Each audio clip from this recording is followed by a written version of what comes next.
सिद्धिराज, मला तर खूप टेन्शन आलंय. तुम्ही घरच्यांना कसं सांगणार आहात बरं परीक्षेबद्दल? अगं टेन्शन घ्यायचं काय कारण आहे? ते ते मी बघीन ना अगं. पण म्हटलं खरं सांगू का मला जाम धमाल येते अगं. म्हणजे बघ ना, ज्या ज्या आपल्या गोष्टी लव्ह स्टोरी मधल्या आपल्याला करायला मिळाल्या नव्हत्या ना, त्या सगळ्या जान्हवीमुळे करायला मिळतात आपल्याला. म्हणजे बघ मस्त कांद्या पोह्याचा कार्यक्रम होणार. तू किचन मधून लाजत लाजत ट्रे मध्ये चहा घेऊन आणि मी आणि बाहेर बसलोय. आणि एक भावना, मस्त ना गुलाबी रंगाची साडी घाल. हा, गुलाबी रंगाची साडी, हातात मस्त बांगड्या, केसांमध्ये गजरा. हा, आणि तुझे केस असतात ना भावना, केस सिद्धिराज, इथे मला इतकं टेन्शन आलंय आणि तुम्ही माझी मजा काय घेताय हो?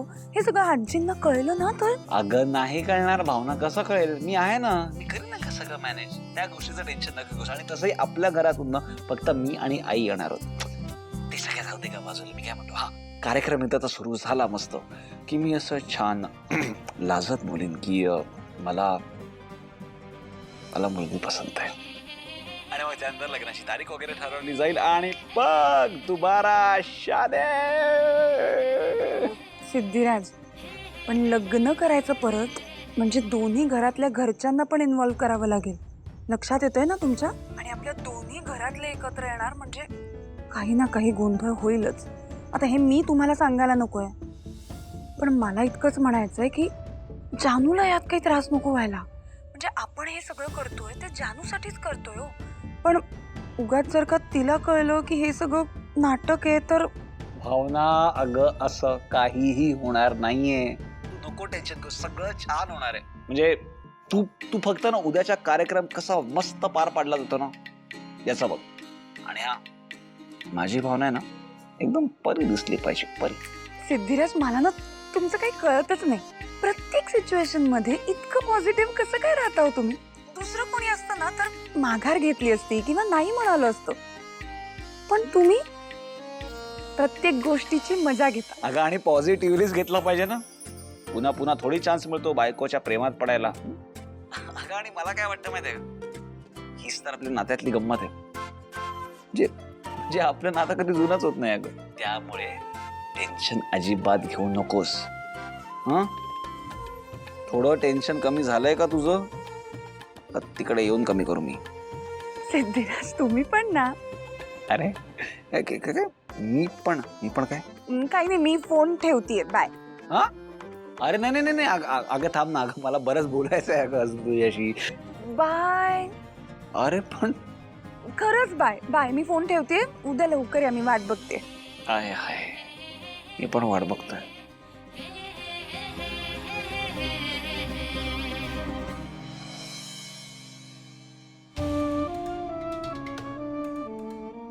किती दिवस तुझं तोंड तू बंद ठेवणार आहेस?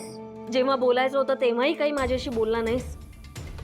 जानूबद्दल एका शब्दाने मला कधी काही खरं सांगितलं नाही. तनू म्हणून ती या घरात राहत होती. काकूलाही खरं काही सांगितलं नाही. आता काकांशी सुद्धा तू खोटं बोलणार आहेस? कुणाशी तरी खरं वागण्याची हिंमत दाखव ना. त्यांना वाटतंय तनू काम सोडूनच गेलीये. त्यांना काय माहितीये त्यांचा मुलगा सराईतपणे खोटं बोलतोय. काकूंच्या जाण्याच्या दुःखामुळे ते सगळ्या गोष्टींमध्ये लक्ष घालत नाहीयेत म्हणून तू त्यांची फसवणूक करणार आहेस. त्यांच्यापासून पुन्हा सगळ्या गोष्टी लपवून ठेवणार आहेस. सांग ना त्यांना की तुझं जानूवरच प्रेम आहे. तुला माझ्याशी लग्न करायचं नाहीये, कधीच करायचं नव्हतं. सांग ना त्यांना जाऊन.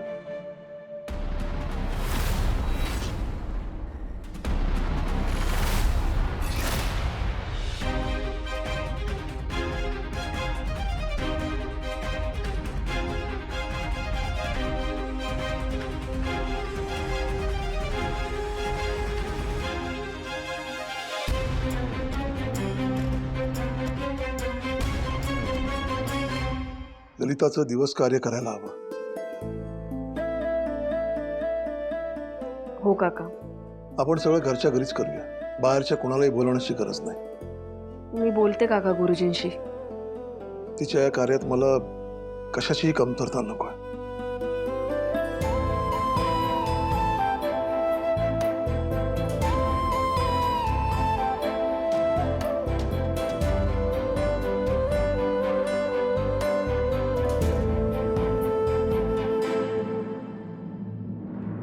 अरे सांगायचं ना काकांना, बोलायचं होतंच की त्यांच्याशी आत्ता.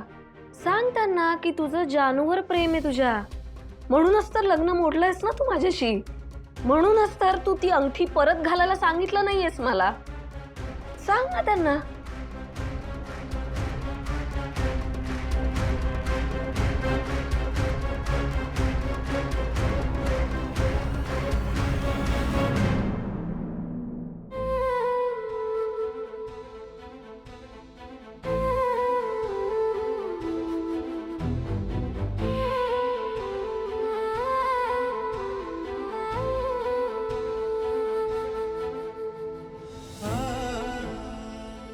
आई आई मी एकटा पडलोय ग. मला काय वाटतंय, कोणाला कसं सांगू, काय करू आई, तू सांग ना. सांग ना आई. एकटा पडलोय, एकटा पडलोय ग आई. एकटा पडलोय.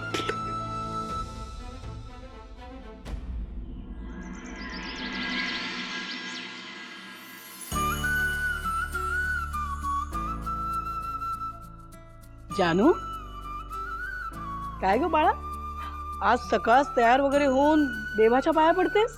अगं आई, आज माझ्या नोकरीचा पहिला दिवस आहे. छान दिवसाची सुरुवात होतीये, मग देवाच्या पाया पडायला नको का? अगदी बरोबर बाळा, काही काळजी करू नको. देवाच्या आशीर्वादाने तुझं सगळं छानच होणार आहे. काय गप्पा चालल्यात मायलेकींच्या? काही नाही, चहा.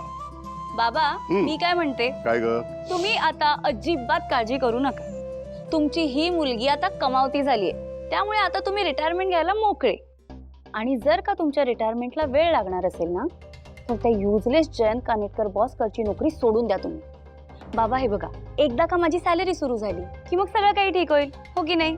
कसं ठीक होणार? आम्हाला तुझ्या सॅलरीचा काय उपयोग मला सांग. आज ना उद्या तू लग्न करून जाणार ना, मग तुझ्या शिक्षणाचा खर्च करायचा माहेरकडच्याने आणि नोकरी लागल्यावर पगार खायचा सासरकडच्यानी. म्हणजे पाया मजबूत करायचा आम्ही माहेरकडच्यांनी आणि वरच्या बिल्डिंगची मालकी सासरकडच्यांकडे. तरी बरं हुंडा पद्धती बंद झाली आहे, नाहीतर पायाबरोबर बिल्डिंग बांधण्याचा खर्च पण द्यावा लागला असता घेण्याऐवजी. संतोष दादा, ऐक ना, मी ना तुझ्यासारखी कंजूस नाही. जरी माझं लग्न झालं ना, तरी मी आईबाबांना पैसे पाठवत राहील, नाहीतर मी स्वतः त्यांना सांभाळेन. जानू, अगं तू यांचा स्वभाव माहिती आहे ना तुला. ते जाऊ दे, तुझ्या कामाचा पहिला दिवस आहे ना आज. छान मन लावून काम करतो. हा, ऑल दी बेस्ट. थँक्यू वहिनी. आणि तुम्ही हा चहा घ्या, इथे बसा आणि चहा घ्या. संतोष, आणि आता निघ, तुला पण उशीर होत असेल ना. चहा तर घेतो. हे काय, तयार पण झालीस? अगं जानू आज लवकर उठलीये, तिने देवाची पूजा केली, ऑफिसला जायला निघाली आता. बरं आई, बाबा, देवाचा आशीर्वाद घेऊन झालाय, आता तुम्ही दोघेही प्लीज मला आशीर्वाद द्या. नमस्कार कर. Best of. आई, अगं राजा, नमस्कार. देव तुला उदंड यश देऊ दे. All the best. थँक्यू ताई. ए पण तुला माहितीये, जर का आता ह्या वेळेला मी तुझी मोठी बहीण असते आणि तू माझी लहान बहीण असतीस ना, तर मी माहितीये तुला काय आशीर्वाद दिला असता? काय? तुझं लवकरात लवकर लग्न होऊ दे आणि तुला एक छान अशी गोड अशी तुझ्यासारखी क्यूट मुलगी होऊ दे.